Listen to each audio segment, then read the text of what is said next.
Hi Journey Palm and welcome sa ating Real Talk After Church. Kasama po natin ang ating Pastor JR, ayan sa kanya natapos na preaching about blooming and waiting. So, Pastor JR, meron lang po akong question sa inyo. No? How can we truly trust God in our waiting season?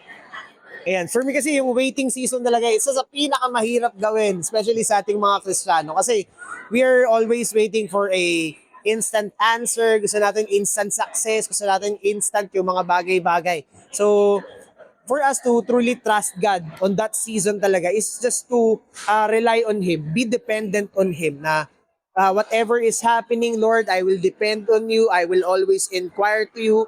Kung ano man yung gusto natin gawin, Lord, kahit gaano katagal, I will still trust in you. Habang nag-aantay tayo, I will serve the Lord. Okay, let's serve the Lord while waiting. Let's worship the Lord continually, every day. Kahit, alam mo yun, hindi natin pa masyadong nakikita yung mga bagay na pinapanalangin natin sa Panginoon. Kasi isa naman yung sigurado.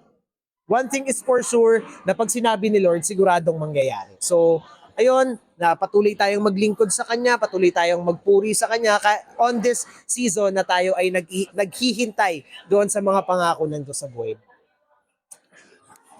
Thank you po, Pastor JR. And truly enough, no? In our waiting, God is truly working. At ayun lang po, no? Ang ating Real Talk After Church.